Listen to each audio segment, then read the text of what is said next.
Hello everyone, welcome to the UA President and Vice President debate for 2014. We'll be starting off this debate with 2 minutes to allow each ticket to introduce both candidates and the platform. Then we'll go to a number of platform questions where we'll basically just ask you some simple questions about what is on your platform, what you plan to do. So that would just be each ticket responds one at a time, and that's about 1 minute each, exactly 1 minute each rather. And then we will move on to debate questions. So we will ask a question, each ticket will have 1 minute and 30 seconds to respond, and then each ticket may choose to take an optional 30-second rebuttal. And then, the exciting part, I will open up the floor to all of you so you can discuss civilly amongst yourselves, and it will be who gets to speak, and it can be a pretty open, free-form sort of structure. And then I'll just cut it off at my discretion and move on to the next question. And then finally, there will be 30 minutes of audience questions, and then 2 minutes per ticket of closing statements. So I hope that's okay with everybody. And I guess now let's begin with the first opening statement. We can go left to right, from my left to right. So first I'd like to introduce myself. My name is Andrew Acker. I'm course 2A, and captain of the basketball team here. I've served as a member of the Student Athletic Advisory Committee and the Associate Advisor. And this is Grace O'Malley, she's running for Vice President. Yeah, I'm course 7. I'm Residential Director of Medlington Matthew Hall. I'm also a Residential Associate Advisor there. I'm a course 6 tutor, taking the hand in hand. And I'm a sister of Pat Alexander. So a brief introduction of some things that Grace and I will focus on once elected as UA President and Vice President. We'll aim to strengthen the lines of communication between the undergrads and the administration by emphasizing the idea of collaboration We would like to keep the unique living groups which are found on no other campus as independent as possible. We also think that we bring fresh faces to the UA, which is a benefit because we really do represent the majority of the student body here as newcomers to the Undergraduate Association. And finally, I think we have novel ideas to work on improving aspects of the Division of Student Life, to improve dining and to improve other things that fall into that category. great, thank you very much. The next ticket can introduce itself. Hi everybody, I'm Jeffrey Sperling, junior in course 8, and this is Nathan Verity, majoring in course 20. Together, we bring a wealth of experience to the candidate ticket for a president and vice president. I personally have served on 5 committees since I've been here at MIT. And I have a wealth of experiences in a wide range of subjects at MIT. To name a few, I've been on the Presidential Search Committee, which elected Raphael Reif. I've been on the Committee on the Undergraduate Program, which covers the biggest range of undergraduate issues that affect all of you out here in the audience.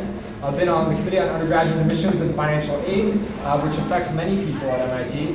And I've been on the UA Nominations Board for 2 semesters and the Student Arts Advisory Board.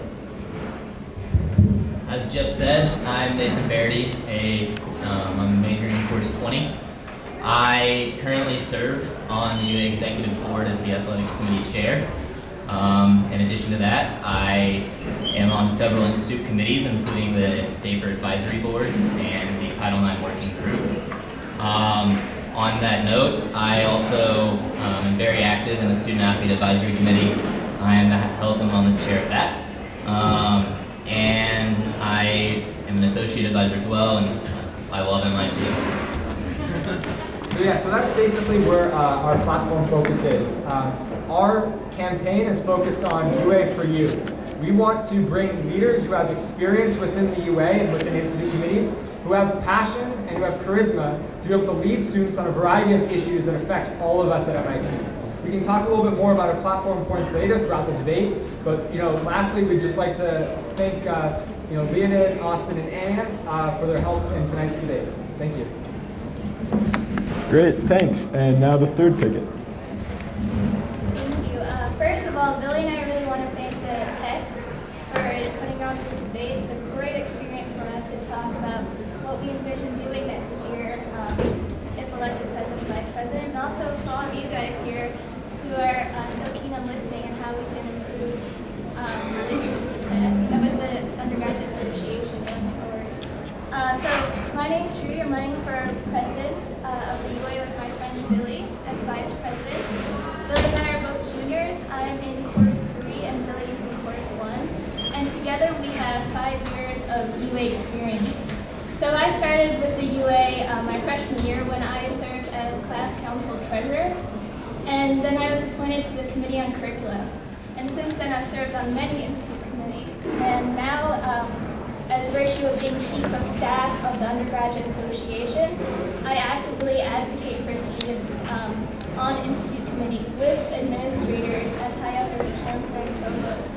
And Billy is the editor-in-chief of the UA, and he's really been taking connection with students and making sure there's a transparent process so you guys know what's happening at the UA. He's been an active member of the Committee on Education and also serves on the Institute Committee on Subject Evaluation.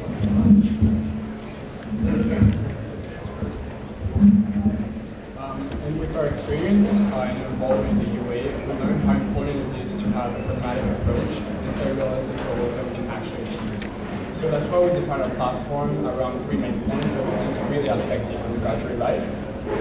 The first point being education, and we want to focus on online education and making sure that the implementation of those online experiments fit our curriculum. The second point is visibility and communication, both among student administrations and also between students. And finally, the residential campus and the MIT 2030 plans having student input, both in terms of the design and after the implementation.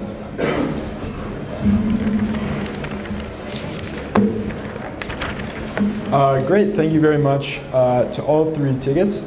So now we are going to move to the first of these platform questions. We'll start out pretty softball and then get a little less so. So I guess this time we will move right to left. So the first question, this is going to be the same for each ticket, is as UA president and vice president, you have to represent a the broad diversity of MIT's student culture, from Greek life to dorms on the east side and west side. How do you plan on representing the entirety of the undergraduate community? So visibility and communication are really key for that. Through my role as chief of staff, I've been doing just that and advocating for students to administrators. And it's really going to take a 2-pronged approach. One is having effective communication with the administration so you can effectively advocate for students. And another is getting more student engagement with institute policies.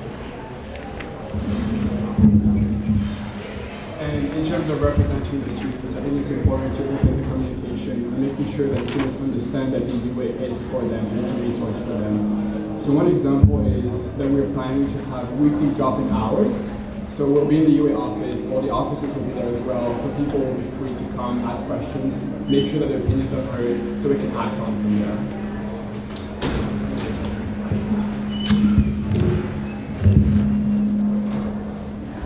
Great. So next, Jeff and Nathan. So your question has 2 parts to it. One, you asked about how do we represent diversity, and the second is about representation. And I believe that Nathan and I probably represent the greatest diversity of students at MIT, because I'm a junior and he's a sophomore. So together we have 50% of the undergraduate class represented right there. So we both care about a lot of issues that affect undergraduates directly. Nathan has had a wealth of experiences dealing with issues surrounding stress, mental health, wellness, sexual safety at MIT. I've spent a lot of my time at MIT advocating for students within institute committees. So I believe that our ticket has the best ability to represent students. And that's the second part of your question. How would we represent students? We have the best ability to represent students because I have sat in on institute committees regarding undergraduate admissions, financial aid, undergraduate programming, which includes advising and major selection. So we have probably the greatest diversity of experiences out of any of the candidates out here today. And we believe that in terms of representation, we have the diversity and the experience to help all of you out. Great, thanks. Now, Andrew and Grace. Yeah. Although Grace and I, although Grace and I are both juniors, I'm male and Grace is female, so we actually represent 100%.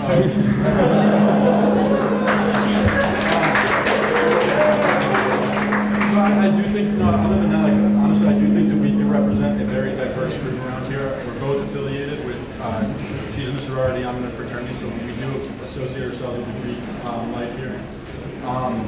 We also, one of our main points that we mentioned in the opening statement is that we aim to increase or open communication lines. As Billy said, it as drop-in hours. We like to call it almost like office hours, where we could be in the UA office, which apparently a lot of people don't know where it is. It's actually on the 4th floor of the student center here. So for those of you who are in the UA, so we're going to open up office hours type deal where we're available whenever you guys are for a designated amount of hours. Although we'll be available at all times. Don't focus on it, it's just Communication via email or whatever, what have you. We would like to do like specified hours where we're actually there, where you guys can come and visit. Yeah. I think. Great, thank you.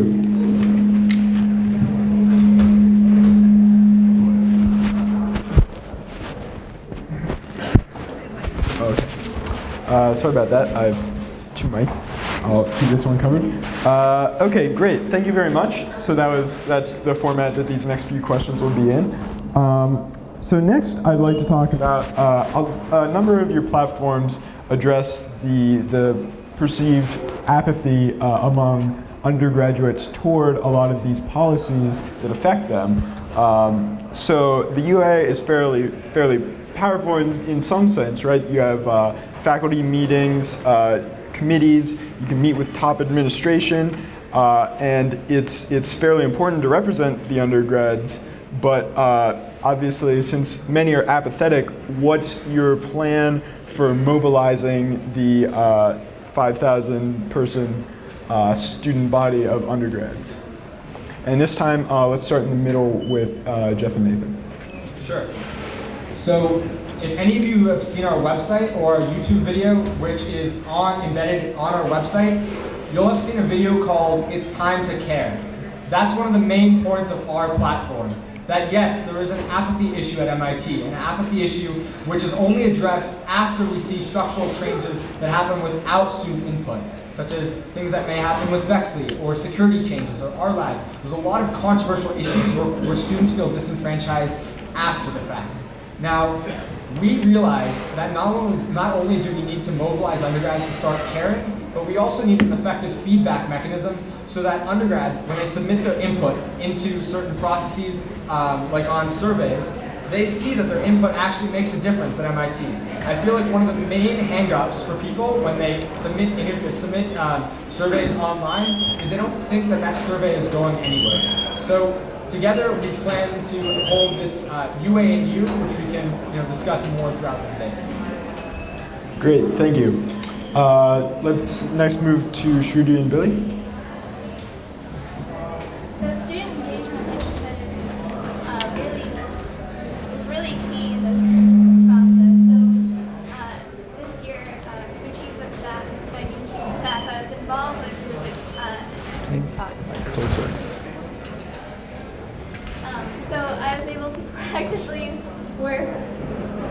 Should I just? Okay. Should I start again? Sure. Start from the, yeah, You can start from the beginning.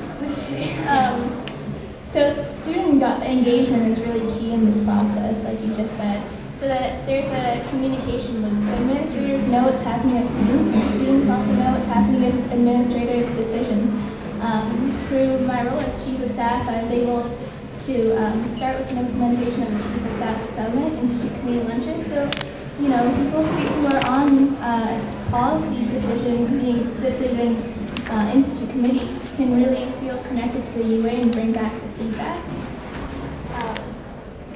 And also I think another way that our platform is really great is that we want to get more students involved with student life issues through having community events.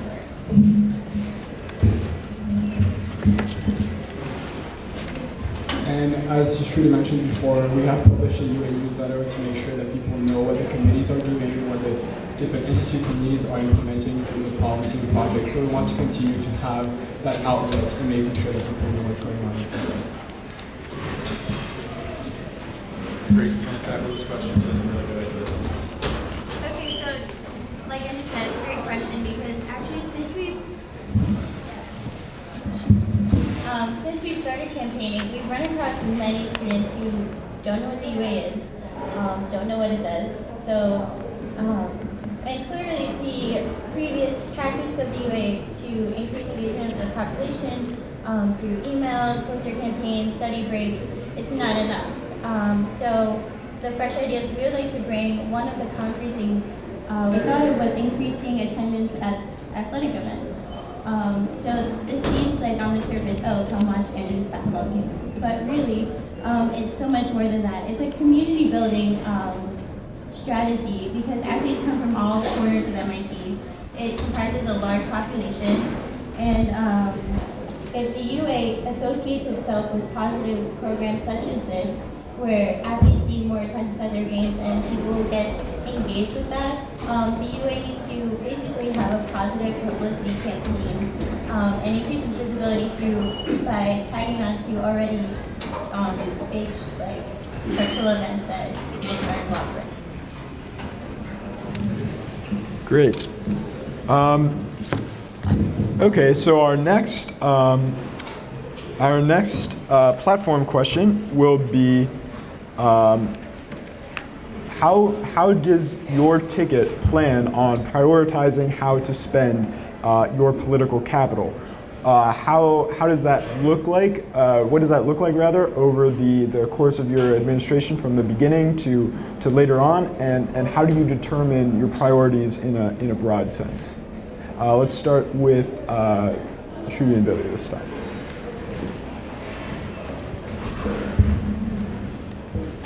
So the president and vice president really have a key role as being advocates for students. We get to be in meetings with the chancellor, provost, and high-level administrators. But when you said capital, I mean, there's a lot of mentorship opportunities available, and we want to make sure that students know of the resources are accessible to everyone as undergraduates. Also, yeah, we have a large budget, and we're going to make sure that students feel that they're supported, and that student groups, first of all, feel supported through that budget. And in our platform already, we have outlined short-term and long-term goals. So we do have this approach, and we know what to start with, and what will take us a lot more time. So a lot of things are actionable now in terms of education, visibility, communication. But we have set a plan, forming a strong team, and a strong communication to make sure that the long-term goals. I think I'm going to give them 2 minutes for the point of question. Great, thank you. So next, let's have Jeff and Nathan. So this is a question that we may all agree on, is how we'll do this. But as for us, I'll start with people. Jeff will really focus on improving UA Council. It has been something that has struggled significantly.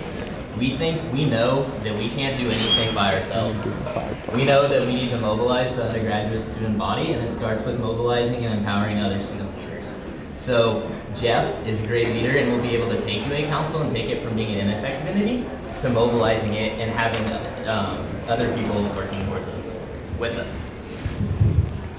I think the key thing that differentiates us from traditional candidates is the fact that we not only have experience to be strong, skilled procedural leaders, we understand how the UA works, but we also have the capacity to be inspiring leaders, get the undergraduates excited about the issue. Chancellor Barnhart at last night's UA Council meeting identified 4 issues that should be addressed by the administration and students in the future, including mistrust of the administration by students, and also issues about gender safety on campus.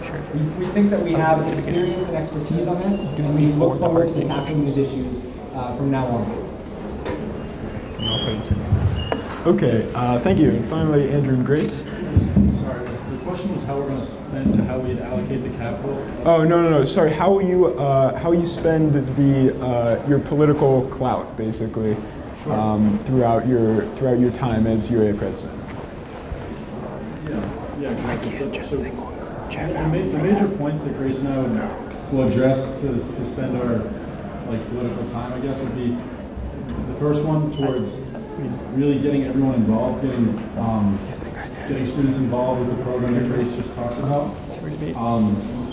Another main program of ours was to improve the division of student life, and one of the ways that we've already started to do that is, although Grace and I, as you said, don't have UA experience, we're fresh faces to the UA, we've already started meeting with the administrative leaders of this campus. We've already met with Dean Freeman, President Reich, and Chancellor Barnard later this week.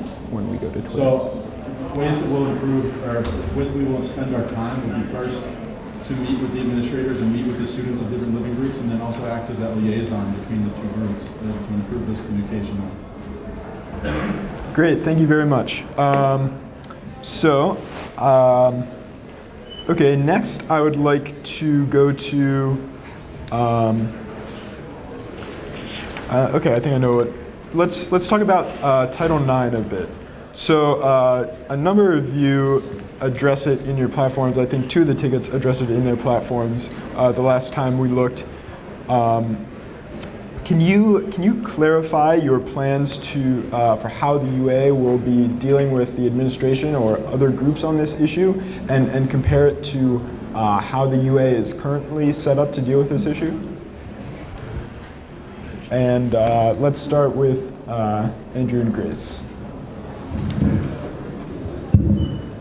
So it's clearly a very pertinent topic this year, sexual assault on campus, and Title IX education has become a real priority for the administration, and we totally concur that it should be a priority for the student body too.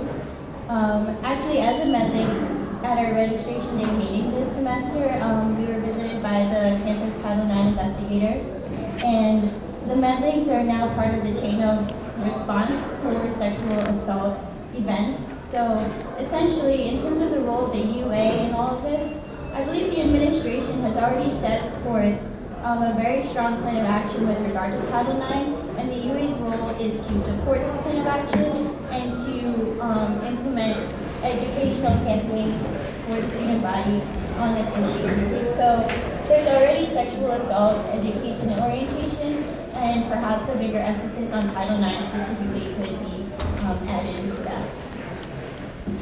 Great, thank you. Next, Jeff and Nathan. I'll echo Grace's sentiments that the UA needs to serve a support role in this. It is an issue that is much larger than the undergraduate population. That said, as a UA, we can support undergraduates specifically. So Grace referenced that she's a Medlink, and they just went through the chain, they just became part of the chain as part of that. And so there's twofold to the problem as far as undergrads. One thing is education, and that's going to be taken care of in large part by the Title IX working group and things of that nature. The second is resources though, and we think we can mobilize undergrads to help each other in this situation. So to get back to what I was saying, Grace being a part of that, if I were to be sexually assaulted and I went to Grace and told her, she now has an obligation to report that to Sarah Rankin, the Title IX investigator. That also applies to all MIT employees. So one thing that we want to do as UA is form student support groups that are solely student run. And as such, students can then be able to communicate with each other in a total risk-free environment without fear of anything being reported to the Title IX investigator or action having to be taken. Great, thanks. And Shruti and Billy? So first of all, it's very important through Title IX that students are supported, but there are a few gray areas that it's important that we start clearing up.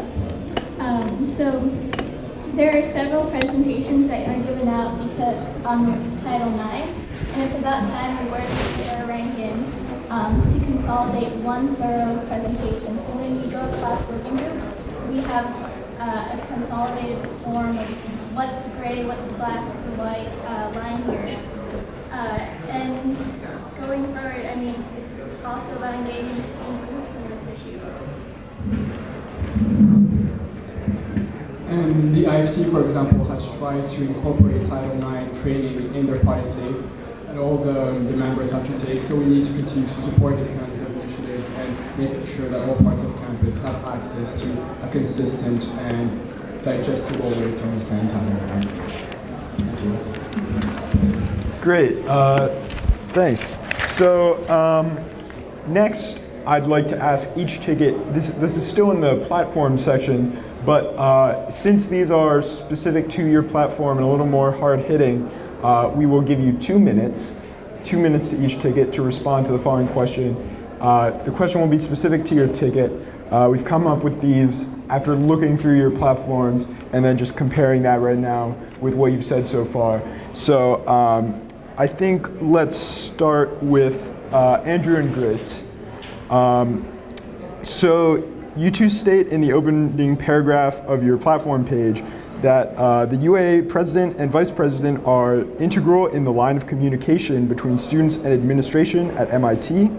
However, with the exception of dining and safe ride, your platform goals seem to not really require the communication of student interests to the administrators, and they don't really have as many policy components. So could you care to comment on this sort of balance between how you're going to bring in maybe more of the policy aspect?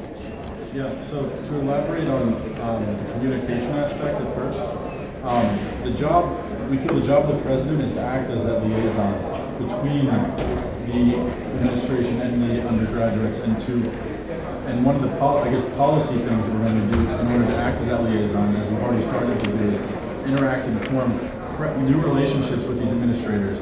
These administrators are new. President Wright has recently become president. Chancellor Barnard is new. Dean Freeman is also new. So these are all fresh faces on the administration. And being new people to the UA, we bring like a aspect of being part of the undergraduate population that's fairly new to the UA. And policy-wise, the way that we're going to communicate between the two groups, one of the ways was what Grace already mentioned, was to start programs to increase awareness in the UA. To increase awareness by, once you attach the UA to something that already has a positive light, you then increase awareness of the UA, increase people's involvement in the UA through that, and then when their involvement is increasing, their decisions or their interaction with us and then with the administration will improve. Some other policy things that I considered to notify the students of potential decisions being made, because clearly there is a lack of communication between the two sides, are using push notifications on the MIT mobile app to notify them of either decisions that are being made or opportunities for them to become involved in the UA meeting. Essentially, in the meetings we've been having with the administrators thus far, the atmosphere is enthusiastic and collaborative. And the time is right, basically, to form these positive and productive relationships with the administration so that the interests of the student body is well represented. Next, I'd have a question for Shruti and Billy. You did at one point, you said one of your 3 big goals were to influence the online education aspect for the better. But right now, even people as high up as full professors, full faculty are having a really tough time like getting any influence on that. And they feel like they don't have really any solid channel to influence MITx or MIT's implementation of online education. So I'm wondering how you plan on doing that if it seems like it would be incredibly difficult to have any influence on that matter from the UA. So you're right. Online education is going to deal. The administrators are excited about this. The train has left from the administration side, and it's about time students are on board. So right now there's 37 experiments that Sanjay Sarma has commissioned as a director of online education. And it's going to be really the UA's job, working with the UA MITx committee to look at, how students felt about these MITx courses. So then we can go to administrators and say this worked, this didn't work. As high as this governance goes, yes, the administration has instituted policies in defining exactly how MITx can be worked in, but right now we really need students to be integrated with the system.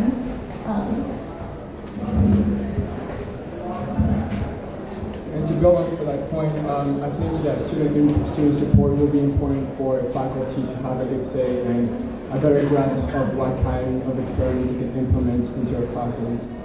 And for instance, 222 was mentioned last spring actually, as a good class that had the chance to implement online platforms as well as continue to improve the quality of interactions between faculty and TAs and professors. And I took the class personally. I thought it was a really good educational experience to be able to learn the important material online, and then again, having those platforms to supplement the way office hours work, classes work in lectures. Okay, thank you. Last one is for Jeff and Nathan. In your platform, you say you plan to use the results of visiting committee inspections to mobilize the undergraduate population to pressure underperforming departments. But these interviews are extremely confidential, rather, and I just don't realistically see any way in which it would be possible to be made public while professors still consenting to actually giving these interviews, and while keeping this process in place, since it only really works because of confidentiality. So I was wondering if you could kind of explain that point a little more. So we've thought a lot about this, and Nathan has some preliminary thoughts on this issue. Yes, so essentially we didn't mean, or I guess with this, visiting committees are created by the corporation in order to keep MIT always getting better, always keep it improving. We didn't want these results to be made public. However, we wanted to serve as a resource for the corporation to help better improve departments from this. However, what this specific point that is in the platform, the specific platform point, I'll let Jeff answer what that refers to. Right, so we understand that visiting committees are an incredibly confidential resource within MIT, but specifically, we want we want to be a more available resource for these visiting committees. Now, currently, there's the option of students having lunch with people on the corporation who are part of visiting committees. I personally have been part of the lunch last year for the physics visiting committee and had a chance to talk to people on the MIT Corporation about issues that plague undergraduates. And to be honest, a lot of the people on the MIT Corporation who may have graduated MIT in the 80s or 70s have a love for MIT, but they don't have an awareness of issues that students care about currently. So they're a little bit out of touch. We want to make sure that the UA and students who comprise the UA are a more available resource for these visiting committees. And the last thing that we wanted to hit on with this point is there was a UA council meeting where John Reed, chairman of the corporation at MIT, shared with the undergraduates that course 9 and course 14 were performing extremely poorly and shared the results of these visiting committees. This just dates back to our whole platform of wanting to improve transparency. We want people to be a part of UA council. There's email lists that have these minutes in it, but no one knew that course 9 and course 14 failed their visiting committees inspections outside of UA council until right now, and that's part of the issue. And we realize that visiting committees have the ability to pressure departments in a way that students do not. Okay, thanks. So I think now we're going to move on to the debate questions section of the debate. Okay, I think we'll start off on a topic that's a bit more specific than the platform questions were, I guess, except for that last one. So recently, the UA was very much in the forefront on this CPW issue, in which the UA basically was considering a number of courses of action. I assume you're all fairly familiar with that. So what I would like to hear is each ticket explain what they thought of the UA's action. What would you have done differently if you were UA president or vice president, or any other comment you'd like to make on that matter. Once again, you have 1 minute and 30 seconds to answer this question. Each ticket can take a 30-second rebuttal, and then we will open the floor to discuss together.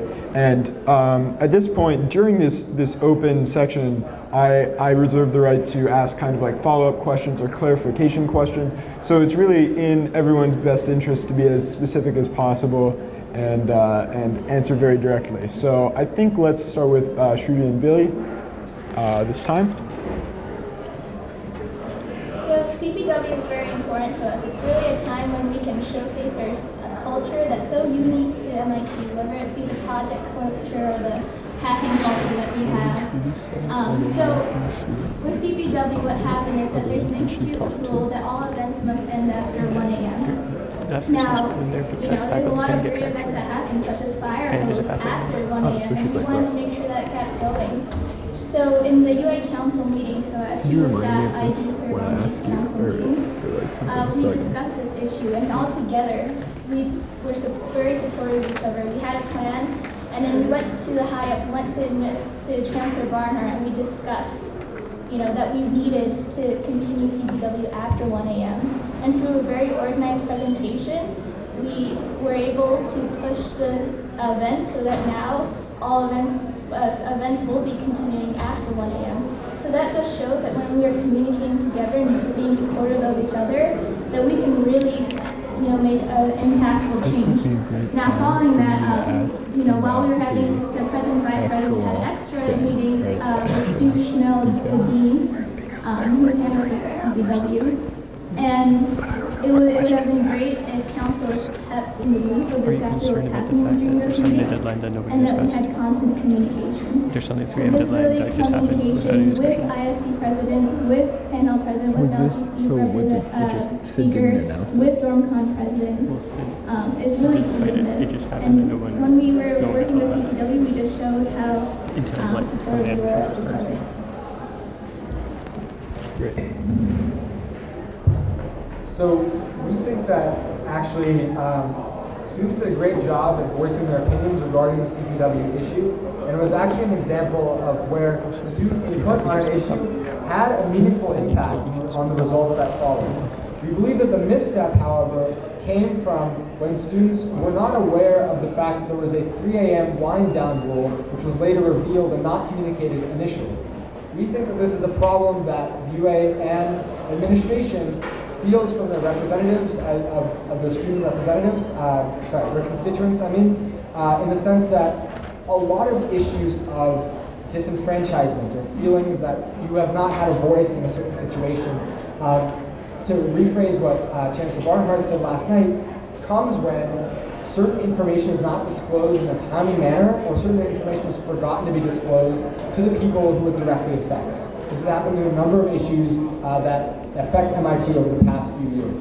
Now, we think that as president and vice president, communication, transparency, and accountability are our primary goals and focuses as leaders. We feel like students feel disenfranchised, they're not told about certain results, and if they're not told about these results, then it makes it not as easy for us to respond to these concerns, number one, and number two, incorporate their good ideas for how to solve down the issues surrounding the wind down rate. And just to build on as far as keeping them informed, and Jeff hit on as well, is using our students' voice to help make these decisions and having them involved before the decisions happen. So just having open communication throughout. Great. So I believe we all feel similarly with regard to, I think it's tried to compliment the current president, VP, and the UA for effectively representing students with regard to the CPW issue. In our meeting with Dean Freeman, he said the key to the whole interaction, or part of it, was that Sid and Devin have such good relations and such open relationships with him. They meet with him bi-weekly, so that by the time this issue arose, they were able to just go in and speak frankly about it, and Sid and Devin were able to firmly represent student interests, and it got listened to. And again, it has more. Yeah, just to conclude, like Grace said, I think we all agree on this issue that the way to really come to good decisions that represent everyone is to include everyone in that decision.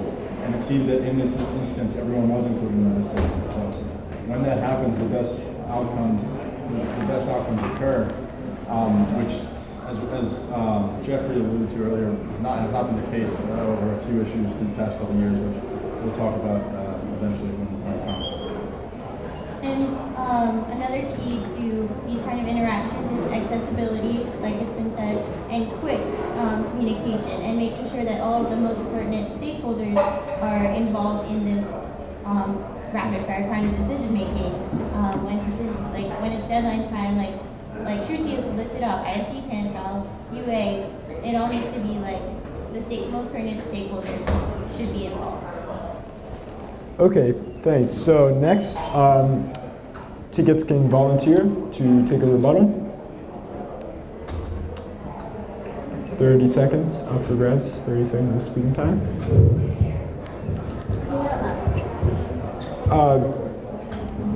Sure. So we talked about the 3 a.m. wind down issue. I just want to highlight that when you're working, administration and students, this kind of working relationship is really going to be key. But there's a compromise to be made, And the fact that we could have pushed after 1 a.m. is really key. And now that we have wind down events, we can keep going with it. And it's the fact that we drew a line. And that was really key. That we said this is an important issue for us, and we're going to make sure that the administration is aware. So the UA president, vice president, and really did use their advocacy role effectively. And I agree that throughout the entire process there should have been more communication, and there should be more accessibility to schools. We think that we understand your point, and I think you're slightly misunderstanding what we're saying. We're not saying that the UA president and vice president currently were ineffective at dealing with the CPW issues. We'd just like to state that there was actually a lot of discussion and a mini flame war in the UA discussion regarding the CPW issue. And this flame war, this feelings of dissent and feelings of disenfranchisement came from the fact that there was not proper communication regarding the status of the 3 a.m. wind down rule. We do agree that working relationships with administrators are of utmost importance, which is why Nathan and I both have working relationships with many administrators on campus, and we honestly think that communication is our number one priority. Communication just needs to be made in a timely manner. That is one of the big issues. Okay, great. So now we're going to kind of open up to a bit of, oh, sorry, did you plan on taking yours, or? We're okay, thank you. Oh, okay, sure. Just wanted to make sure you hadn't changed your mind. Okay, great. So now it's going to be the more open discussion period on this question. So I guess if you'd like to continue talking about that point, or if not, I do have some follow-up comments.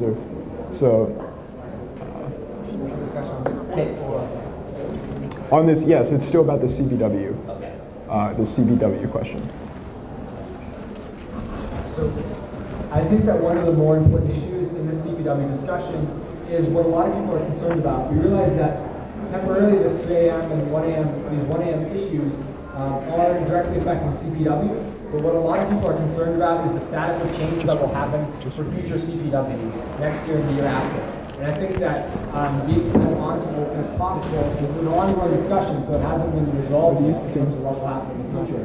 But being very honest about what is CPW going to look like in the future? Is it going to be as enthusiastic about staying up late and learning cool physics ideas as it used to be, back Right. I mean, I feel like we all understand the importance, or like why people are concerned about this. But you all brought up like a lack of communication between the administration and students. So like, why did that happen, or when do you think that decision was made?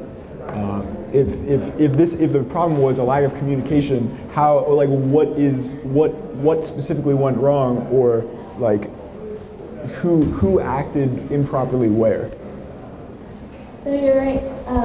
It's important that students and administration have a good relationship, and really it's the president and vice president who does the job of advocating. And at the end of the day, we don't want our relationships with admins to be a knee-jerk reaction. We want to be developing these relationships throughout. And through my privilege of being chief of staff this year, I've been able to work on those relationships and I've built these working relationships already with the chancellor in shaping institute policy. So which administrator then should have told someone on one of your committees, or told someone in the UA about this, and when? So CPW is under the UAAP, and so it's under the Office of Admissions. Okay. First of all. And so it would have really been key if the Undergraduate Association was in constant communication with Stu Schmel, and also with the Dean of Undergraduate Education on this issue, because while CPW is under the Office of Admissions, going forward with rec and orientation, and that's really falling under the Dean of Undergraduate Education. We have to make sure we are in key relationships with them. And then, but we actually handled the issue with the chancellor. And that was just a level above, because under the chancellor are these offices.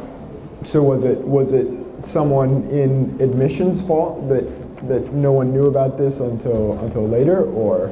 I mean, I don't think it's a fault at the end of the day. I think there needed to be more communication. I think our relationship shouldn't have started with just CPW. With the issue of CPW, it should have been a continuation of what's happening, because even if we go forward with recs, we want to make sure that we have recs for coming years. And with the I3 video, so right now, there was administration talking about having a component of the I3 video where, yes, you showcase your culture, but you also go through a room or how a typical dorm looks like. Oh, okay. And that's right there, that looks like we need to draw a line. So I guess do you have Jeff and Nathan, do you have a comment? You look like you, and then we'll move, and then. I have something. Sure. Grace, since you didn't get a chance yet. Right. So I'm not precisely sure what lack of communication we are addressing right now, since I think we all agreed that this was handled pretty effectively by the UA. Coincidentally, we spoke to Dean Freeman about this issue, like I mentioned, and he actually was not familiar with either of the other two tickets running. So in terms of like future CPW related events, it seems the Dean of Undergraduate Education, Dean Freeman, is the point person, or one of the two, Stuart Schmill being the other. And we've already, I know Dean Freeman personally from 601 and from our meetings jointly with Andrew. And so in terms of the CPW issue, I think that's that.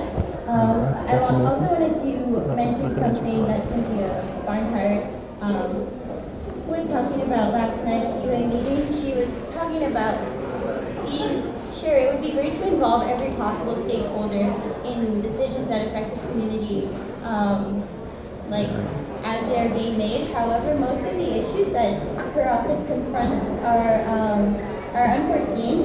So it's like they must be dealt with rapidly, and so then the challenge is involving the most pertinent stakeholders, like I've mentioned before, and so it's a matter of effectively communicating to the people that need to be involved in that moment. Great. Okay, and then just looked like you two had something to say.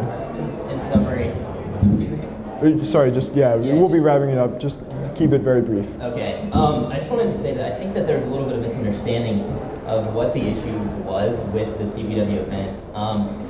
no one could have really informed anyone sooner. I mean, we're taking everyone at their word, obviously, but I don't think any of our administration are lying to us. And it was simply that they were unaware of the rule that no institute event can happen after 1 a.m. And that they were unaware that CPW fell as under that category of being an institute event. And so as soon as they learned of that, they told us. We, as a student body, responded in a united fashion, and I think that was the key, that we voiced our opinion as one, and that's something we would look to do as UA president and vice president, is it's not our opinion, it's the student body's opinion, and we would do what's in their best interest. My last point, as far as what I was referring to earlier on the communication on a timely manner, that was regarding the 3 a.m. thing.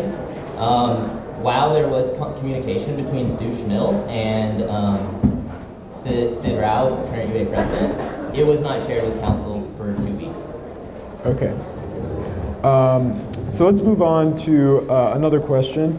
Hopefully, it's even though the question is technically less specific in topic, hopefully we can keep the discussion at this level of specificity from now on. So all of your platforms have something about transparency in them, or the word communication. I think that word has been used an awful lot, usually in the context of student administrator, but some other things too. So I guess I feel like every UA ticket since in years has probably said the same things.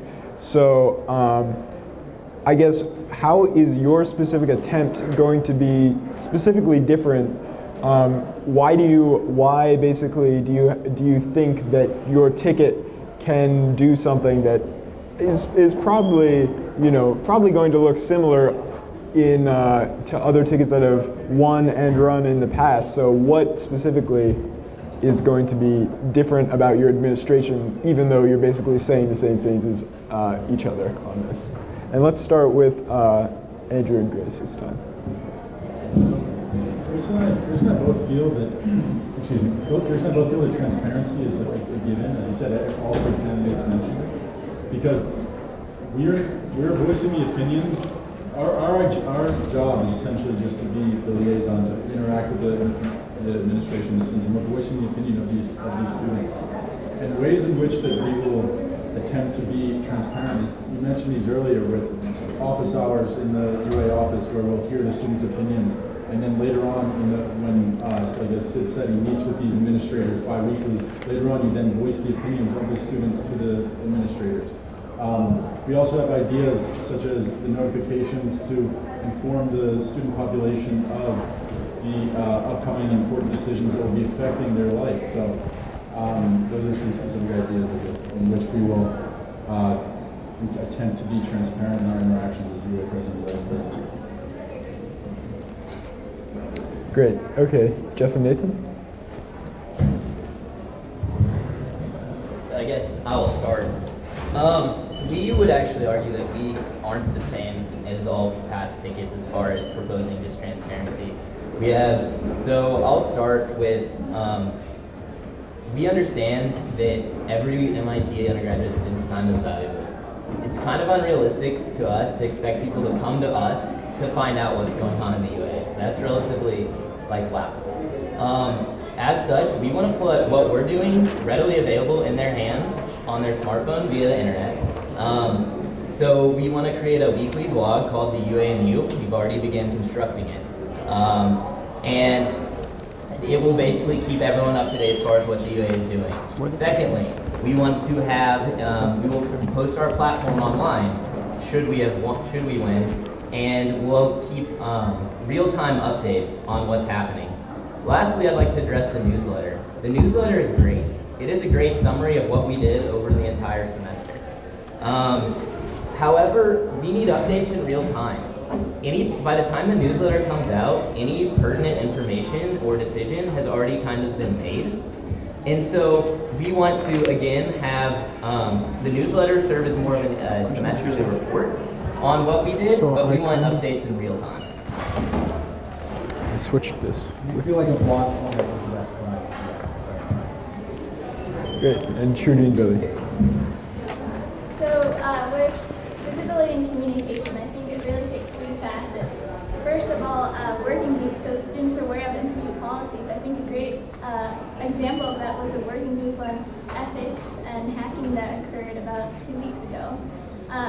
UA's governance itself.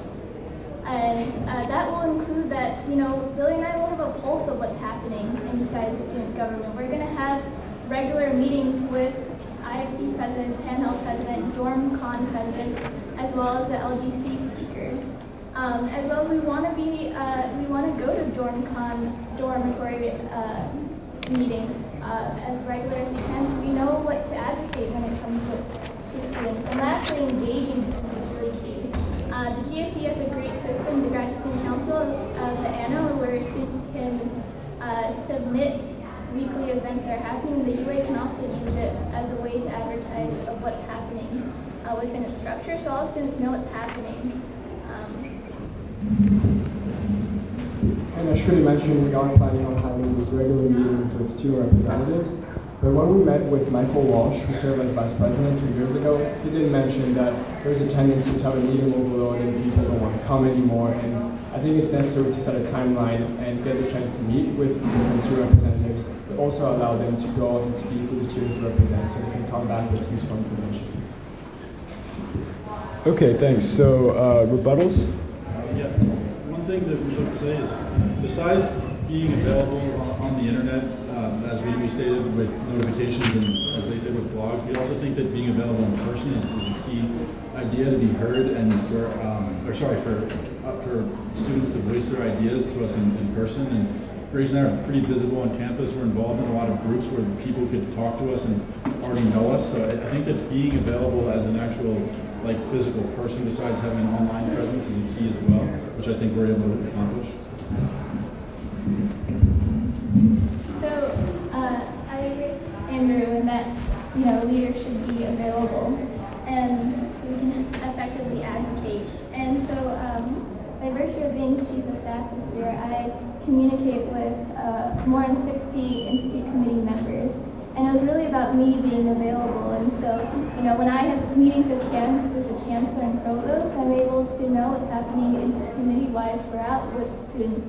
So I had institute committee lunches, for example, to have that engagement. And going forward, Billy and I will make sure that we're available for at least 2 hours every weekend in our office, so students feel that they can access us very easily. So when thinking about this issue about how you're going to have more accountability and transparency on all of these issues, you want to think about who actually goes out and talks to students and solicits their input. Now, unfortunately, I know Shruti's a chief of staff currently. I'm on the committee on undergraduate admissions and financial aid, and I've been on it for an entire semester.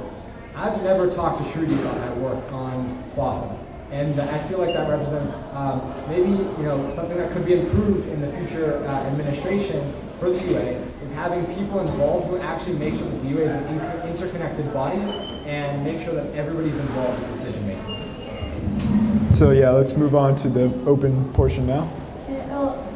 Although you do serve on WAFA, it's not because I wasn't available.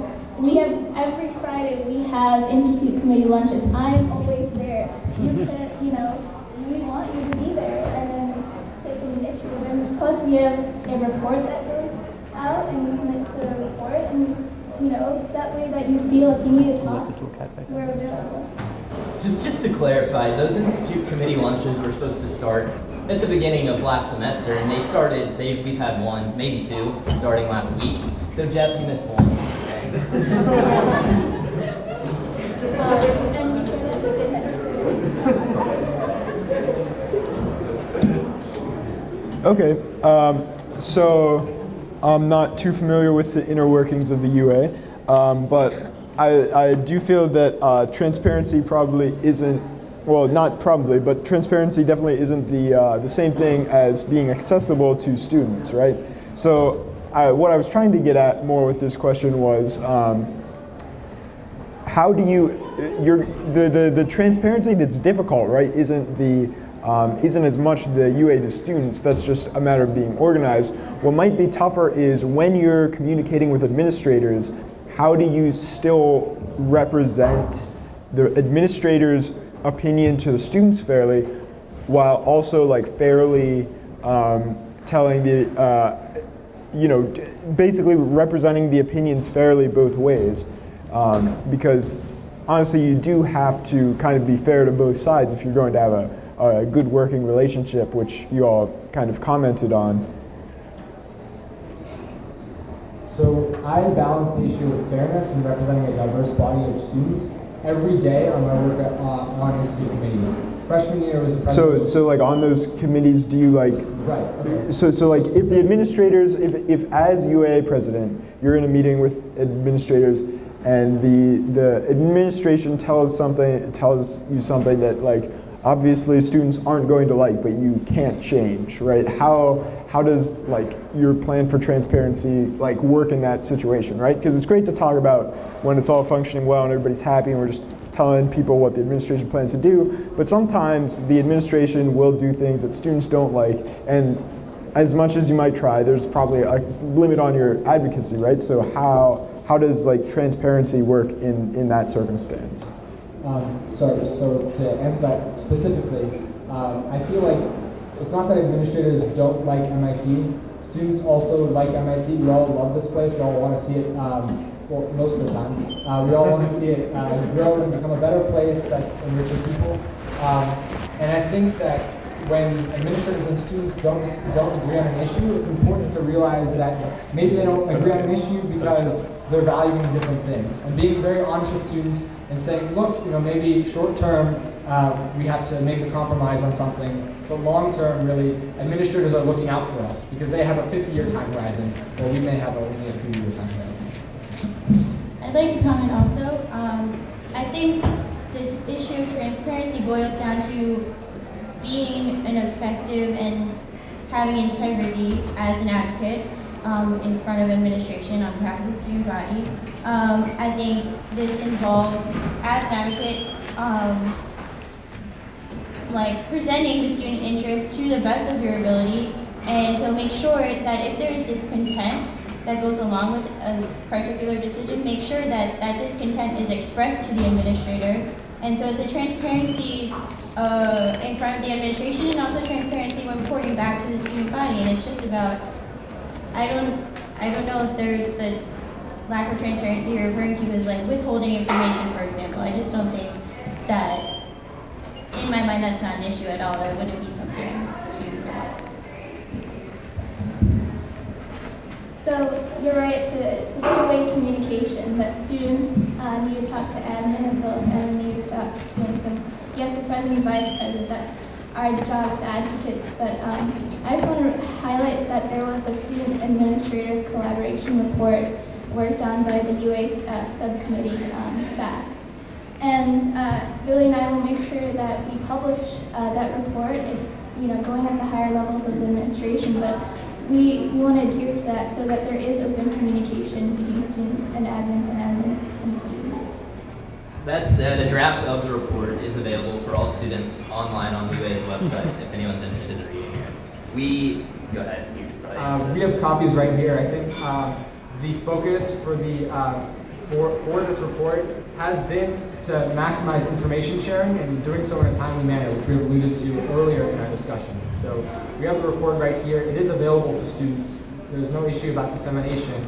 The importance is to make sure that we have institutional memory for the items that we have discussed and achieved right here. I feel like making sure that student administrator collaboration is a focus from MIT, not just this year, but going forward, and is actually incorporated within infrastructure, has to be one of our important goals this year. Can I add one more thing? I do have to agree with Jeffrey that this is less an issue of transparency and more an issue of information sharing. Now, being a member of the UA, I also have a copy of the staff report because I met with Eli, the president of DormCon, to discuss dining issues, and he forwarded me a copy of the staff report. So I think the issue is not that this transparency doesn't exist, it's more that it's not widely available or presented effectively to the student body. Okay, so I think I've enjoyed these open times, so I think we're just going to do one more of these debate questions. So this will be the last one. So this addresses the president and vice president's role on interacting with DormCon, the IFC, and Panhell. So there's the whole issue with the thing that a lot of you plan to do, or things that you want to work on, are by people who aren't actually under your jurisdiction or who don't actually report to you. So how do you plan to deal with that, and how do you plan to reconcile your personal and opinions and the opinions of the UA with the actual power that you may, or in most cases may not have, over these other bodies? And so let's start with Andrew and Grace. Although, as you mentioned, we do not have power over these people, but the whole thing is about working in conjunction with them. And Grace and I have already started to try and form these relationships. As you mentioned, we met with Eli, or Grace met with Eli a couple of weeks ago to discuss ideas we had about improving the dining system here and improving some of the options and ideas that we consider that we would work on with the head of DormCon. Were maybe making a block meal plan system instead of where your meals don't get reset every week. You'd buy 100 meals or something at the beginning of the semester, and then you have that to work with as the semester goes. And also other things we talked with him about were that Bon Appetit, this will not affect us, but Bon Appetit's contract is up for renewal in about 2 years, 1.5 years from now, and to work with DormCon Division of Student Life to either consider a new contractor or to continue with Bon Appetit. So although we do not have power over these people, but ways that we've already started to make these relationships and ties with people so that we can work with them as a group. Right, and to add to the great points Andrew just mentioned, this is an example of an issue that's traditionally not handled by the UA. It's dining issues are typically handled by DormCon, but we would like to bring, along with our presidency, vice presidency, collaboration between groups such as DormCon, such as the Greek organizations. This year, I think Spring Fest and Greek Week will be held at the same time, and these are the kind of collaborations that we are excited about and we would bring to the UA. Great. Let's have Shruti and Billy next. So in terms of working with entities that do not technically have to respond to us, I think it's important as president, vice president, to make sure that we stress the perception of us being a resource for them. So we're here to support their initiatives, and they can of course work on their own independently because they know what they do, they know what they're doing best, but it's important for us to be available to help them in case any issues go out of hand, and we can collaborate with them.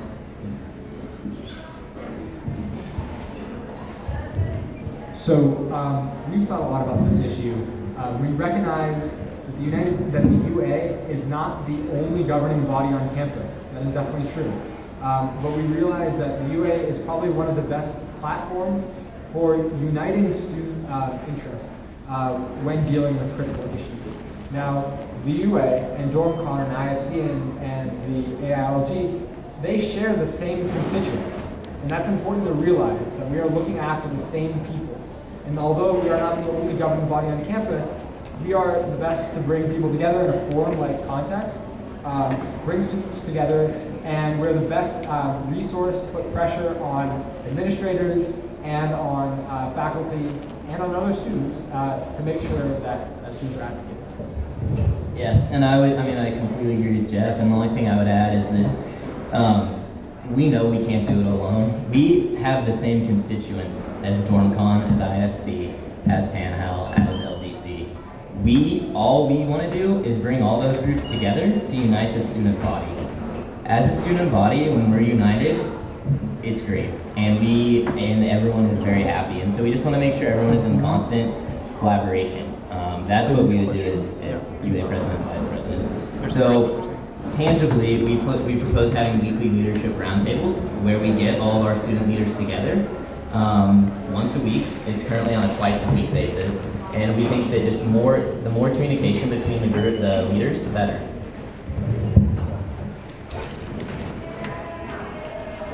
30-second rebuttals, if anyone would like. We just want to add that collaborations such as the ones we're all mentioning is yet another way to further engage the student body with regard to the UA. Like we've been saying, strengthening groups that students are already engaged in and attaching a positive UA influence or help to these groups kind of thing. It's like just going to reinforce a positive image of the UA in the mind of the student body, and seeing and allow them to see what collaboration between the UA and other groups they're already affiliated with can do for them, and the positive changes that they can see.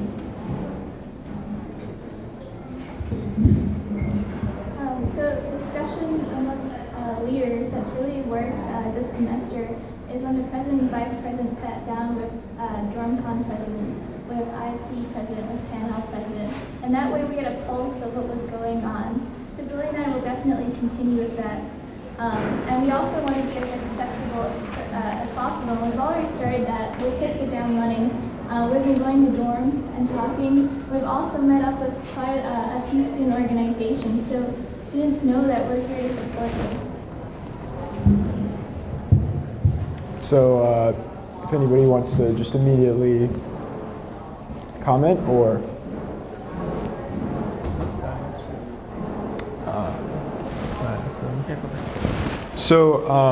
so for example,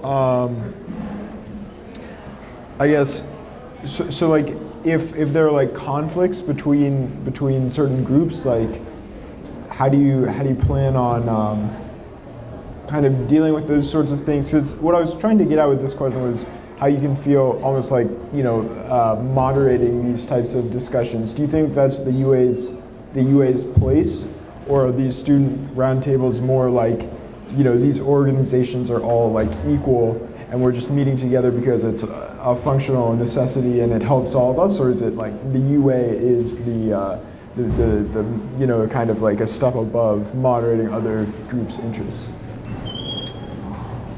I don't necessarily think, I don't necessarily think that other groups would like to hear that the UA is driving them in a sense like that. I think the UA can be a unifying force for these groups, something more along those lines. I don't know if it's a moderator necessarily. It's more to bring about positive collaboration than anything else.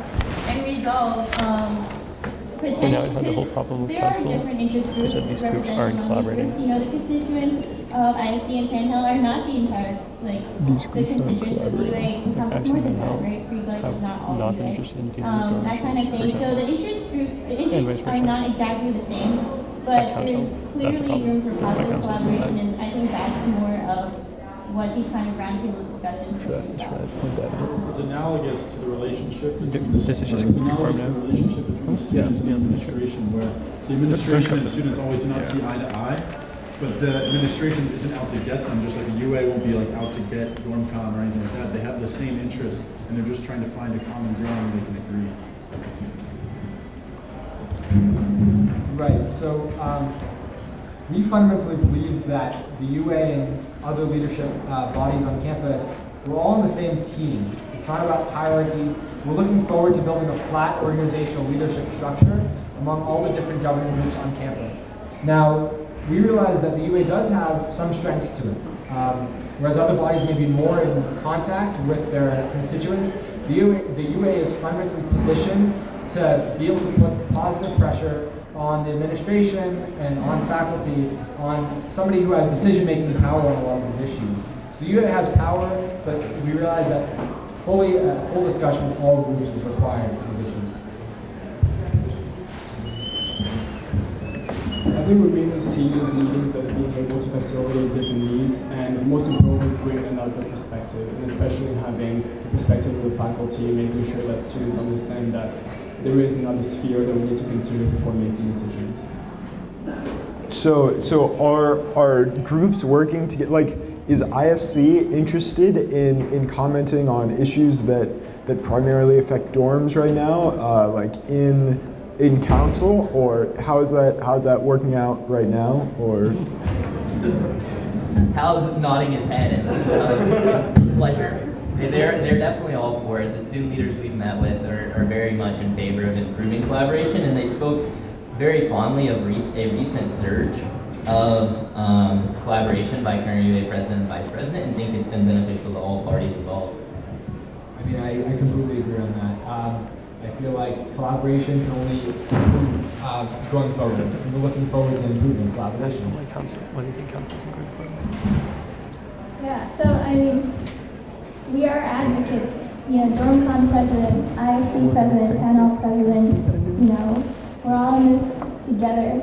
And that's our major goal, is to support students. And when we have great communication between us, and that's what we've all seen that we want to keep going with, we can really advocate as properly as possible, and we have a pulse of what's going on. So I think, yes, if Billy and I are invited to presidential council, we're going to go because we want to know what's happening with fraternities.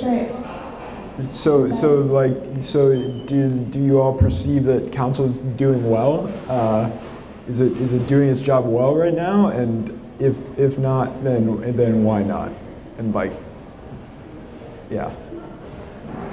So we think that obviously, as we just mentioned, collaboration within council has significantly improved in the last year, and we look forward to maintaining that as part of institutional memory. We want collaboration to be something that is kept throughout time, regardless of the actual individual students who form the leadership of these governing bodies.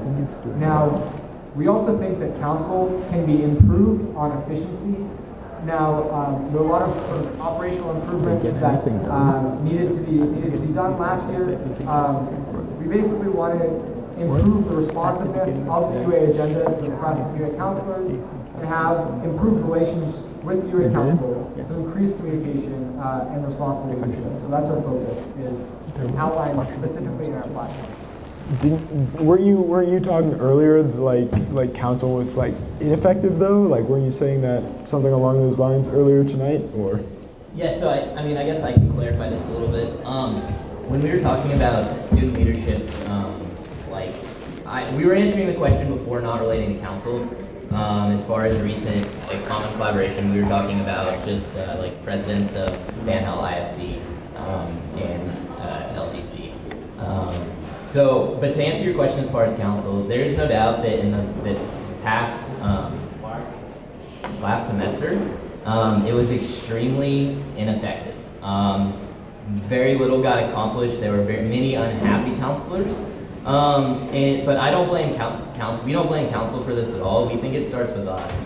And so to specifically address your point quickly, you have to have a strong, a united officer team. So when the UA president, vice president were acting in a way such that their own officer team was against them, they were probably doing something wrong, and it's hard to blame council for being against the UA president and vice president when their own team isn't even for them. So to specifically answer your question, I think it starts with the leadership of the council, and I think that Jeff is the man who can best lead it.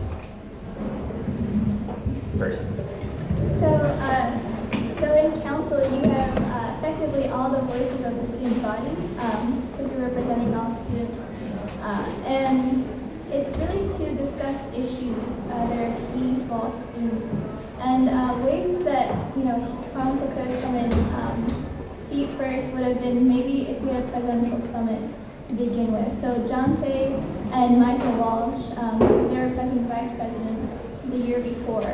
They used to have the summit, so we could start with a working relationship. So continuing forward, all leaderships felt like they could effectively talk at the table, and that we had that collaboration going on. And that's really going to make council effective and more effective going on. And this is what we've already started instituting now. So going forward, it's going to be stronger. We don't have too much to add on this point. From our understanding, there's just an issue of operational inefficiency. It's improving lines of communication and efficacy of communication by email, meetings, etc. We are effective leaders elsewhere on campus, and we feel confident we can bring this to the UA as president and vice president. And it's going to be a matter of forming productive, non-adversarial relationships with the council, and improving that operational efficiency in that way. Great. So I think thanks for going along with this sort of more open style. So now I think it's time for some questions from the audience. So, hey, Fuzzy, you should give you a microphone. When people raise their hand. Call people. Is anybody from the audience interested in asking a question of the candidates? Anybody?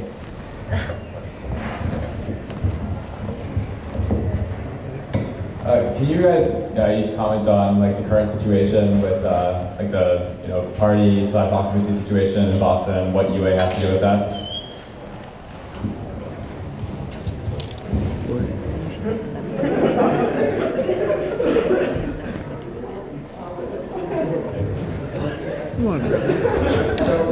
So we think that this is an issue that's really frustrating for a lot of people. The Boston Party Ban, as it's colloquially called. And we've actually made this, we basically, we're both affiliated, so this is obviously very important on our agenda, is figuring out the Boston Party Ban situation. Basically, the frustration comes from the fact that assembly limits are currently placed at twice capacity limits, twice residential capacity limits, and that's something that's frustrating to students because we don't feel like there's a communication regarding. So what do you think the UA's president's or vice president's role would be in this? So our role basically is to make sure that the administrators are following up on a regular basis with the city of Boston to hear what steps have been taken by their general counsel to figure out when these issues can be addressed and on what sort of timely manner and schedule they can be addressed. Yeah, the only thing I would add is just to further, we would totally be we would work with ISC 100%. The only thing where we could really help is perhaps leveraging relationships, which we would have. To be honest, this really does affects all three of us, but it affects, there's a huge number of kids that live across the river in Boston, huge number of students that live across the river in Boston, and one role of the UA president and vice president, as I think they mentioned, is to talk to the administration to get involved in this, because I don't think that the MIT experience, this is part of the MIT experience, is being able to assemble and have most of it does involve having parties at the fraternities. I think that is right now since like October of this past year, it has been something that's been lacking in MIT, because this is one of the things that really is addition to the MIT experience. And I just think, as I said, is the role of the UA in this situation would be get the administration involved and try and expedite this process of fixing the situation. Do you think the administration isn't involved currently, or? They're definitely involved. Okay. I don't think that this problem. I think that this problem could have been resolved in a more timely fashion. And it's also, I think, a matter of not giving up on it. So the administration has, I guess, met staunch resistance from the city of Boston on this issue, and it's a matter of we aren't forgetting about it, and we need to make sure we remind the administrators that this is not something that we have, decided is okay. I think the IFC has done a good job handling this issue so far, and after hiring a consulting body to help them with the contracts of renovation to the houses in Boston, that was a good step that they make, and it just shows that they have this autonomy. But here, as your president, vice president, the main role is to really serve to them as support, because they know they have a better grasp of this issue. But then again, if there's something that gets out of hand with this issue, we should be here to provide them with other resources, other possibilities. Great. Any other audience questions?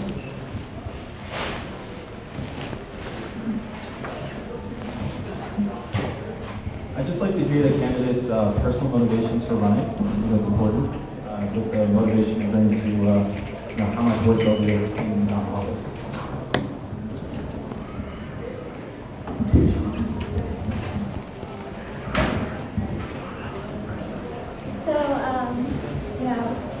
The president and vice president role, it demands a lot, and it's really important that you have a body that's passionate about the structure about the UA. And really has 5 years of experience on the UA. Currently, through my role as chief of staff, I've really been able to work with the officer team and I've really been able to work with administration. And coming in with the virtue of experience, I think using those working relationships with me only go further. But really, because being involved for so long, at this point, you know, to be honest, the UA feels like a home. It's like next year, taking the next step only felt like the right thing to do, given that we have so much experience. And, you know, we're here for you at the end of the day. We're here for all students. And we think that we can best advocate.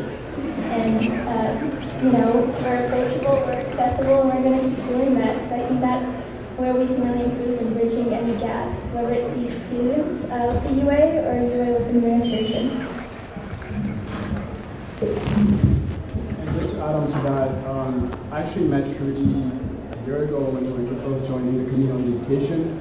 And our main purpose there was really trying to improve the undergraduate life. And in our perspective, the best way to do it was through educational perspectives. But then again, we realized that there is an MIT lab. There are a lot more aspects that affect us.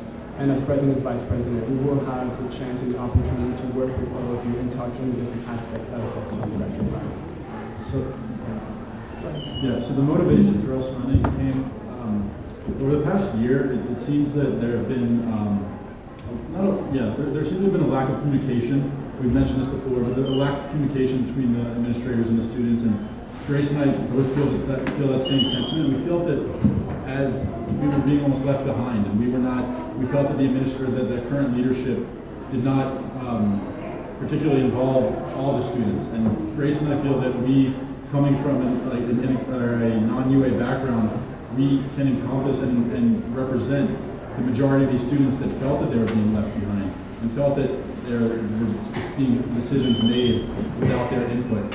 And Grace and I both feel that we're highly qualified to then become UA president, vice president, and do a better job of mediating that situation and informing people, informing the students, and working with the administration to do a better job.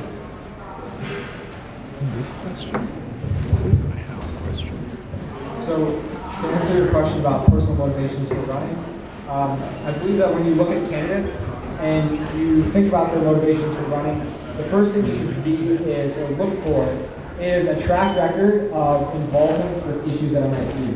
That if you care about MIT in this capacity for your president or vice president, it's nice to see that both David and I not only also have a combined 5 years of experience with the UA, but we've also both been involved since freshman year.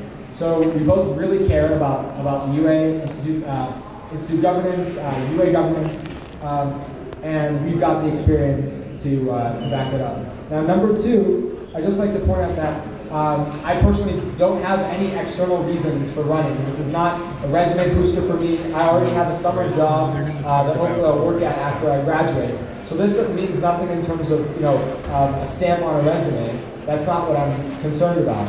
Really, the reason that motivates me is number three, the fact that I care about MIT. And if you look at our website, you'll see the video, It's Time to Care. Because really, it's time to care. Nathan and I both love this place. I personally feel very grateful and very honored to be part of such a tremendous institution that's already given me so many unique opportunities that I would have found nowhere else in the world. So I feel grateful for the things that have been given to me personally, and I feel like being UA president and Nathan being UA vice president are one way that we can give back to the community with the experience that we've built up over time in UA government. He does mention that they have experience, but I feel that Sid and Devin had made very good leaders of the UA, and they came in last year as new members as well. And Grace and I are leaders on other parts of campus, as I mentioned, the captain of the basketball team, which actually serves a very similar role, on a smaller scale, but a very similar role where you're mediating the two sides, where you're mediating between the coach and the players. Grace has also served as the Medlinks in the leadership role of the Medlinks on our floor, or Massey, as well as the RNA for Massey as well. And both of us, we make an incredible team as well, which is one of the other reasons that we decided to run together. We've been lab partners and have been inseparable, I guess, since that time. So we've been doing a good job staying together. And I think that that's a key role, actually, of the UA president and vice president, is their leadership and how they work together. And if one person's unavailable, the other one can step in and do a great job. doing the exact same thing. Great. And more audience questions? Looks like we're good. Sure. Just front row first. Sorry. No worries. Hi, I have a question for you, Jeff. In particular, a few minutes ago, you mentioned that you were a member of the Student Advisory Committee to the Presidential Search Committee, but upon searching the website or press release, I couldn't find any information about that. That's part one of the question. The second part of the question is, could you clearly To respond to that, I didn't say I was part of the Student Advisory Committee to the President. I said I was part of the Presidential Search Committee. Sorry. Presidential Search Committee, I'm sorry. That was your statement. Right, correct. And were you, so I couldn't find any information about I was this? one of the 20 members. I don't know where you were looking at. Okay, I looked at the...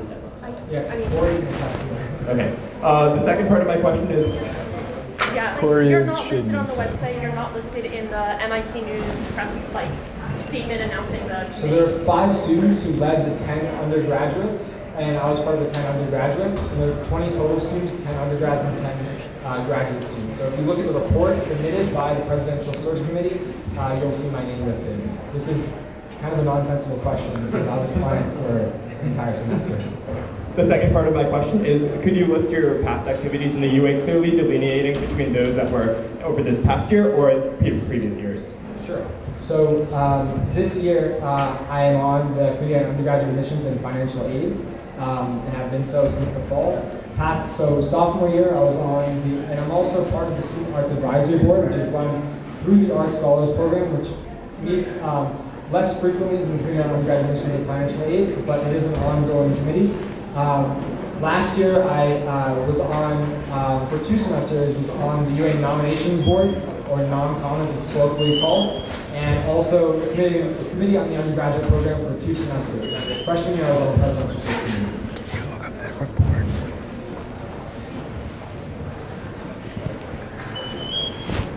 Great, next. Okay, someone has asked me, Andrew and Grace mentioned in your platform that you want to expand SpringFest and use the extra budget. I have a question about can you elaborate where you got this information from that there's an extra budget? As it stands now, MIT is one of the schools with a small concert budget.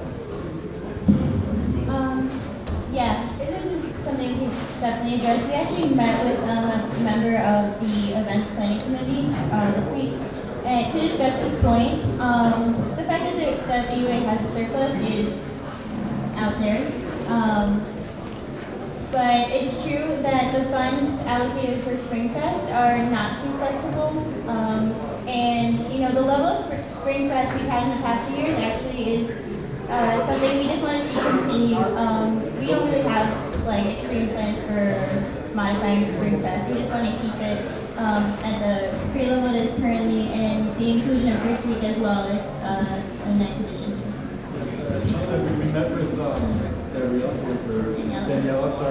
Daniela yesterday, and one of the things she mentioned was, she did mention that the UA in general is surplus, but one of the things in general is that the events committee is actually paying off a deficit from 20 years ago or something where they incurred a deficit or. It's been an interesting thing where Daniela mentioned that the surplus came from ticket sales hasn't been returned to the events committee for the next year's SpringFest. So she said that the pattern is actually coming to an end with this year's SpringFest, hopefully, she said. But essentially, in terms of our platform, there aren't any huge expensive plans for SpringFest. It's just. You guys mentioned, correct me if I'm wrong, but forming some kind of UA group for sexual assault, just support. You did, however, mention the MedLinks obligation. They're technically considered obligated reporters. This is because there's a transfer of liability with an officially recognized MIT group. UA is an officially recognized MIT group, so how do you plan to obviate administrator interference with that? So that's something that we would have to work with with Sarah to work out. However, I have already presented the idea to her, and she thought that it was possible that we could do it. So without divulging any further, because I do not have the answer right now. I haven't been elected, or we haven't been elected, but that's my response. I actually had a point to address on this idea of student discussion groups, however you may call it, for the sexual assault Title IX issue. This was actually addressed by the Title IX investigator in this Medlinks meeting I had. The idea of having student groups where, you know, these things could be privately discussed without the risk of administration involvement is actually pretty dangerous, and that could, like, in terms of letting these events be overlooked, something that the investigator addressed specifically was the sentiment that Nathan presented is, in my opinion, due to the lack of education that the student body has on this issue. For example, the whole chain of command is designed to not, you know, force students to go to trial, for example, for like alleging sexual assault. The system is there to support students and not force them to take any action that is unwanted.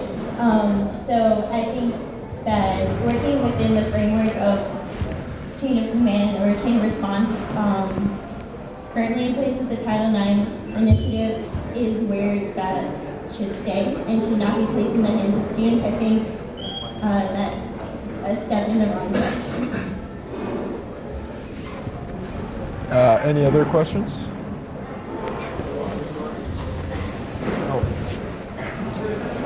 So I think it's great to hear that you guys all care a lot. So having undergraduates more at the UA and having there be clear communication between UA and undergrads.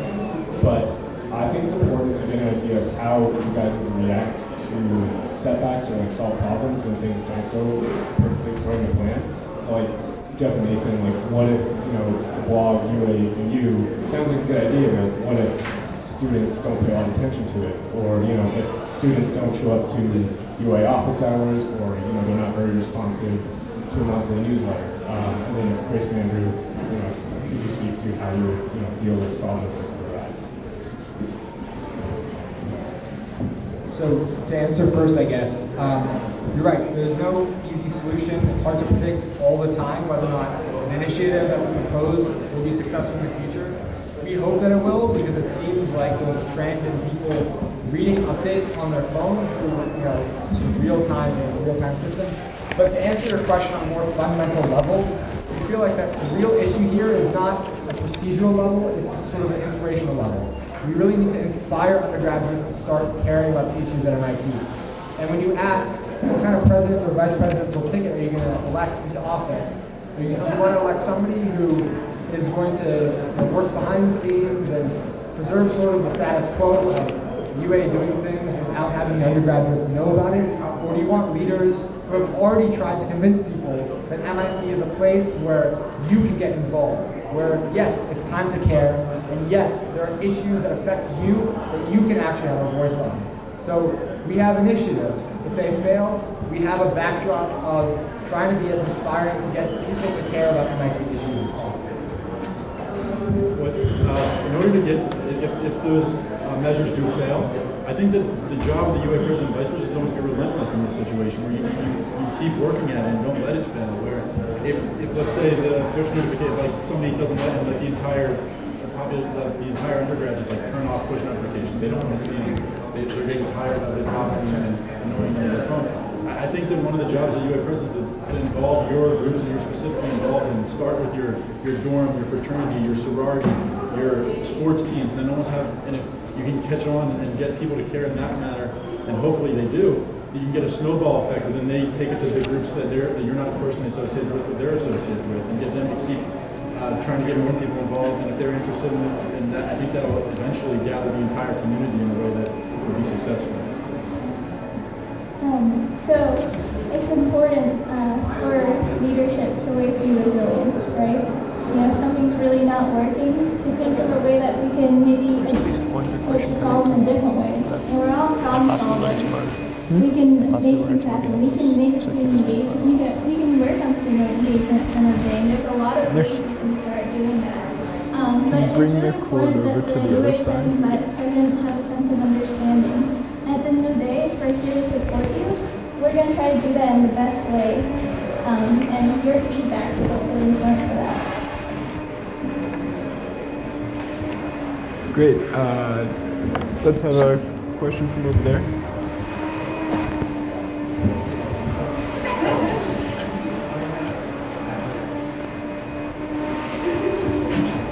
We're curious how you plan to represent all of campus, especially where the tickets might not be like diverse themselves. Do you like have a plan to address that?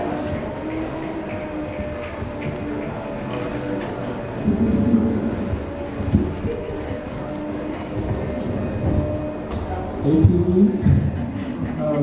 So for example, we'll be coming tonight at the East Campus meeting at 10. So we want to make sure that we can have a plan that implements all your needs, especially with all the whole renovations going on, and having a plan that includes your needs, and making sure that we have a constant stream of communication.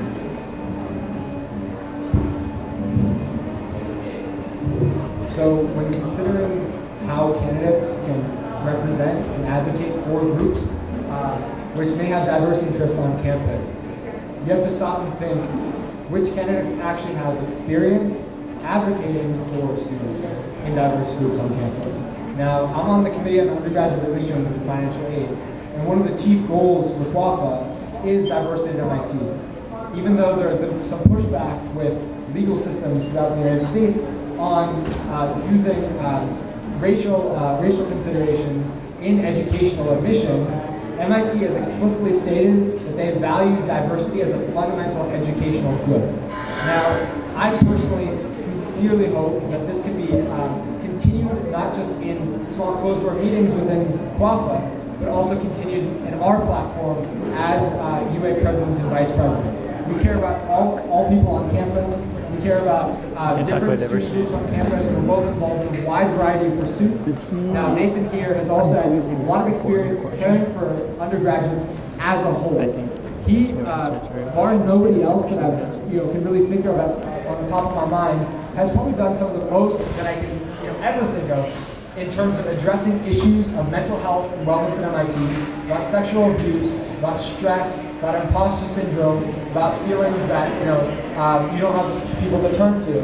And you want candidates who care about diversity, who care about all students, look to the candidates who actually have experience advocating for those issues. Sorry, Gigi, go ahead. Billy was absolutely right that, if our job is to be advocates, we want to have a pulse of what's going on. But also it's important, to have a diverse leadership. And we do that throughout the UA leadership itself. But just saying that I live in Burton Connors. Billy from Bexley, lived in Bexley and now lives in Senior House. And he's an international student as well. And we really do represent a wide range of campus already. But, for anything that we're lacking, we're going to be as accessible as possible. So we can pick up on everything. And that's just really going to be key. The best way to advocate for students. We already have working relationships with campus, and we've involved students into engagement through our roles in the UA. But we just want to keep going with that transparency and communication. Great, so to echo a little bit of what's been said, I've lived in next house, I live in Massey now. Andrew has lived in Massey across the river. Currently he lives in a grad dorm because their house was flooded over IAP. In addition to this, via all of the student groups, we're already currently involved with data, meddling, athletics, and we don't have committee experience necessarily to prove to you that in our personal lives we interact with many different facets of the MIT culture. But we wouldn't be running unless we were confident that we could represent effectively a large majority of the MIT population. So, that is definitely our goal, and we wouldn't be sitting up here if we didn't feel we could do it. Just to add one more point, I feel that I'm a pretty visible person. I'm about like 6'8", so if any of you have any questions, you'll probably notice me above the crowd. Just ask me anything you want.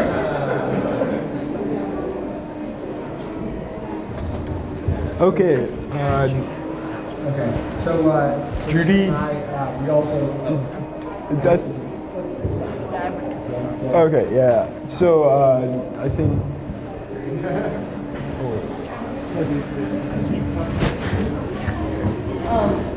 So we've heard a lot about all of your platforms pretty extensively. So without repeating too much of what's already been said, what do you think is the weakest point in each of your opponent's platforms? And I think that's what we're going to end on. So, I think this will be a good last question. So. We feel like the weakest points in our opponent's platforms are, number one, not as much of a focus on policy issues at MIT and not incorporating sort of a memory of different issues that have plagued undergraduates. But most importantly, we feel like our opponent's platforms suffer from an inability to address long-term severe issues at MIT. We have the most ambitious platform out there. We're addressing issues regarding imposter syndrome, reducing stress at MIT, which affects everybody. We're addressing issues regarding academic flexibility and accountability of departments. We're addressing issues regarding how to work with administrators and make sure that the UA is functioning not as a passive body, but an active body where students feel like they actually have a voice in institute governance. We want to address feelings of disenfranchisement, feelings that MIT is a stressful place that you don't feel comfortable or safe living in, and also feelings of frustration with the academic environment as well. I guess if we were to mention just one point or multiple points from each group, to start with Jeff and Nathan's platform or their campaign, they came out with this video, as they mentioned, It's Time to Care, where they mentioned a lot of problems with the institute. They heard a lot of things that have gone wrong with Bexley and with Burton Connor, with the murals at Burton Connor, but in the video it didn't pose any solutions to those problems.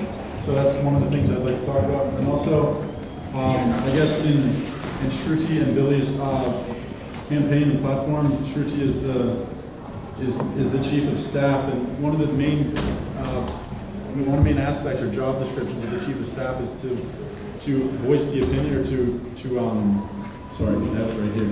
Is the chief of staff is responsible for managing the UA's interaction with the MIT faculty, and there have been some breakdowns in communication between the UA and between the interaction with MIT faculty and the UA. So if you force us to mention these problems, I guess we're not. Examples of this communication with the faculty. Well, I believe that one of the problems with the communication lines were the faculty were making decisions that were not the decisions that did not include the UA, because the UA is supposed to be the representative body for the students, and the students were not being represented in decisions that were being made by the faculty and by the administration.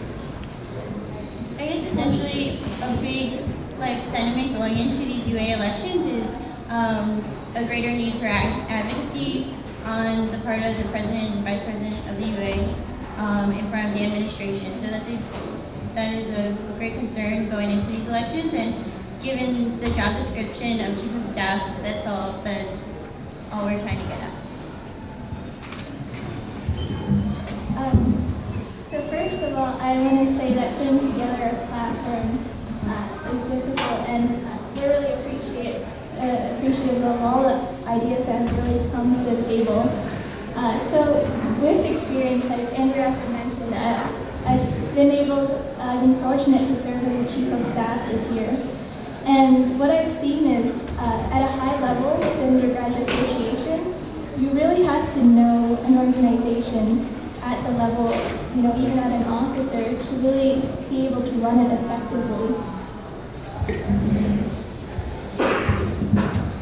And I think we did stress the fact that we outline short-term and long-term goals because we have a pragmatic approach, and we know that we need to be realistic and not promise things that we won't be able to fulfill in one term. So we did make sure that we have outlined short terms that you will see implemented sooner in the longer term. Did you also want to propose your own things that you thought were the weakest points in your opponents, or? Yeah, I mean, this was my answer, just because it's important to be realistic and outline your priorities and ensure that you can promise things you can actually achieve. I see. So now I think we'll move on to closing statements. It's up to 2 minutes per ticket. So I guess, did we go left to right? So I guess let's go right to left here at the end. I just wanted to reiterate to thank the tech and students for really coming out to listen to what our visions are. And, you know, while having a lot of experience, I think Billy and I have learned that it's important to draw a line, it's important to be firm, but you can't be confrontational, because if you're confrontational, you lose respect. And it's really effective for student leaders to handle a situation with utmost maturity. So that's what we're going to continue doing, whether, you know, with education. We have a plan that we want to get all of these courses involved with the UA. We, you know, Billy and I want to have a pulse of what's happening, so then we can start having open access to resources. So like, for example, tutoring, and just feeling that all students are really included, so we don't hear things at a last minute, and we can have scholarships on one page, for example, and then even with online education, getting better integration with that system. And as far as communication and visibility goes, you know, we have working relationships with administrators already, and that's going to come to our greatest leverage going forward. And you know, we want to be accessible to all students, whether that's through drop-in hours, newsletters to let everyone know what's happening to the UA, and you know, working on issues as something short-term goal, like we want the Boston daytime shuttle to work on the weekends, so maybe we should have the Boston daytime shuttle be earlier, just hearing everyone going forward. And for the future, with the residential campus of the 21st century, well, you know, the provost is really excited to have students on board. So with policy, we're going to have students involved straightforward, so the students are on this committee. And Billy and I will really be there to support. We have access to resources and connections, and we're just here to listen. Jeff and Nathan? Sure. So, we've heard a lot of things tonight. I'm sure there's a lot of issues that you're thinking about right now. I'd just like to direct your focus to what the UA president and vice presidential candidate should look like. You want them to be people who have familiarity with policy issues. You want them also to be strong, inspiring leaders, because the UAP VP position is not just a policy position, it's also a leadership position. Now, Nathan and I have a wealth of experience with the UA and in institute governance. You've heard a lot about how Nathan has a tremendous amount of experience and has also been deeply involved in issues surrounding sexual safety, Title IX, mental health and wellness at MIT. You've also heard about how I have had a wide range of experiences on the undergraduate program committee, the undergraduate relations and financial aid committee, nominations board, presidential search committee, etc. Now, you want leaders who have this policy experience, but who also can be very inspiring towards undergraduates. It was clear during my time on the UA nominations board that what we suffered in the UA was not an excess of candidates who are interested in advocating for students on these issues. Rather, we suffered from a scarcity of candidates. Now, it is our goal to address in an ambitious way these fundamental issues plaguing undergraduates. This is the reason for feelings of disenfranchisement. We want to make sure that students have a vote. We believe our platform focuses on the issues most important to MIT undergraduates. It's time for leaders who care and who you can trust.